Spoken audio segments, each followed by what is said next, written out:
6:35 ng umaga at andito kami ngayon sa port ng Bataraza papunta ng Mangsi, isang isla ng Balapac. Sa kauna-unahang pagkakataon ay dadalhin namin ng pangalan ng universidad, ang Western Philippines University, sa community nila doon sa pamamagitan ng extension activity. Sa ngayon ay maulan at dito sa pier medyo magalaw ang aming sinasakyan. Eksaktong alas 7 ng umaga, bumitaw ang sinasakyan naming lancha mula sa pantalan.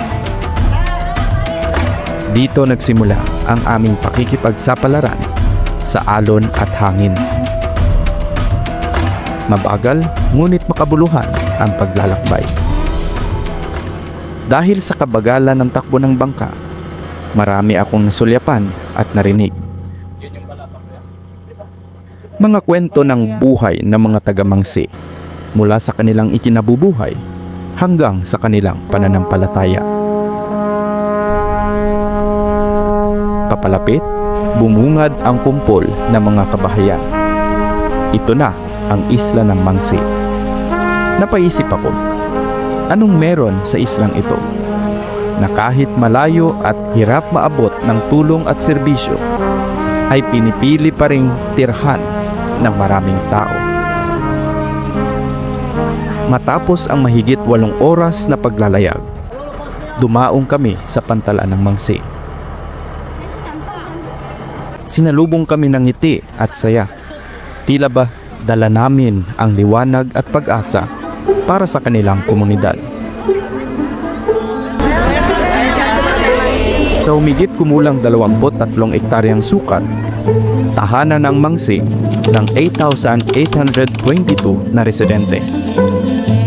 Ayon sa 2020 census, mula 4,521 noong 1990, halos na doble ang populasyon sa loob lamang ng 3 dekada.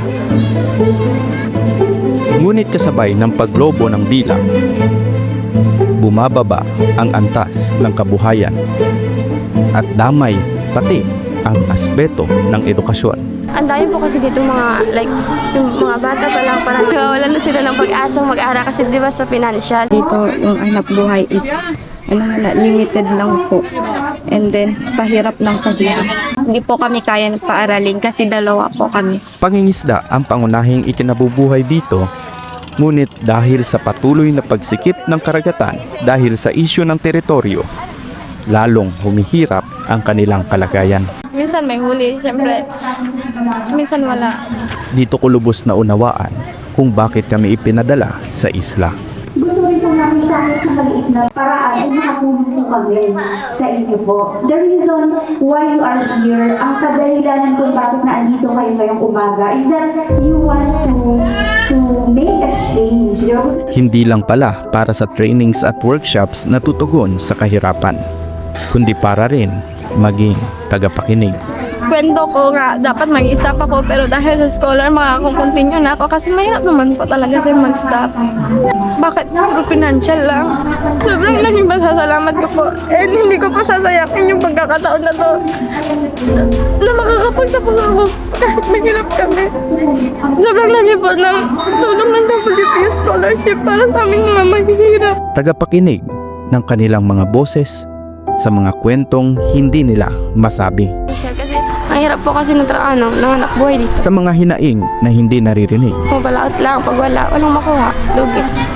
So walang support. At sa mga kahilingang madalas ay sinasantabi. Makatapos and then mabigyan ng magandang buhay yung mga magulang. Dahil kahit mas malapit sila sa Malaysia, bahagi pa rin sila ng Republika ng Pilipinas. At karapat dapat sa tulong at serbisyo ng pamahalaan. Local knowledge yung tawag doon. Mas alam nila kung ano yung tawag sa mga cucumber na ito compared sa atin. Ang gawaing ito ng Western Philippines University ay naglalayong maisakatuparan ang Agenda on Inclusivity ng Research, Innovation, Development and Extension Department ng Universidad. Isa ito sa 10 agenda na naaayon sa Inclusive Nation Building. Opo, alika na dito anak. Punta na kay ate. Thank you po. Sabihin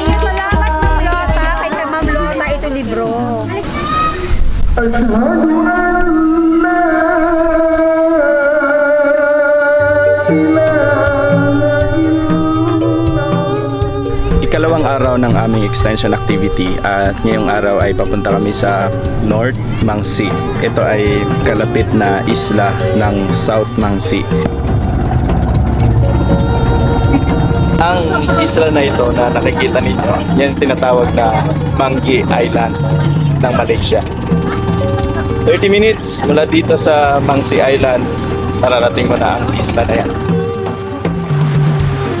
9:45, after 20 minutes narating namin ang North Mangsi. Sa maikling pananatili ng Western Philippines University para sa pananaliksik sa aspeto ng edukasyon, tahimik nilang ibinulong ang kanilang pangangailangan. So, dito po sa section 1, lalagay lang po ninyo Sa datos na nakalap ng universidad, lumitaw ang mas malaki pang larawan ng kalagayan ng edukasyon sa Mangsi.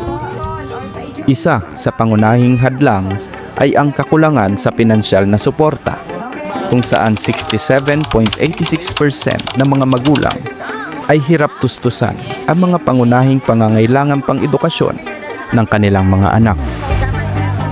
Bukod dito, 71.43% ng mga residente ang naghahangad ng mga vocational training para sa dagdag na hanap buhay, gaya ng food processing at iba pang pamamaraan ng pangingisda.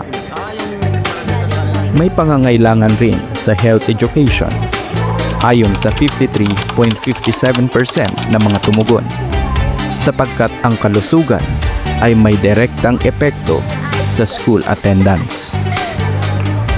Sa gitna ng digital age, 78.57% ang nagsabing kailangan nilang matuto ng computer skills, habang higit 60% ang interesado sa sports bilang bahagi ng holistic development ng kabataan.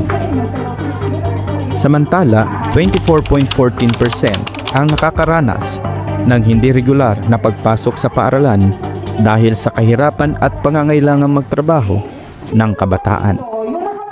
Sa kabuuan, malinaw na kailangan ang mas matibay na suporta sa iba't ibang sektor upang matugunan ang mga hadlang na ito at mapabuti ang kinabukasan ng mga taga-Mangsi.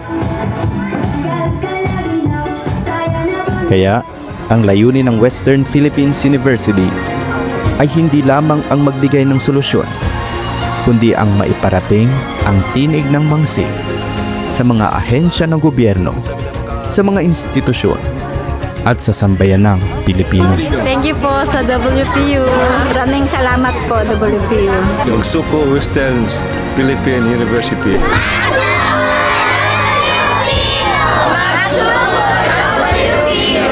Ang lalim ng Mangsi ay hindi lang pisikal na lokasyon.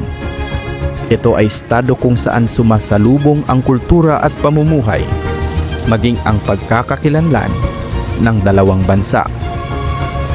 Sa borderland na ito, may dalawang kultura, may dalawang sistema, at dalawang pananaw sa mundo.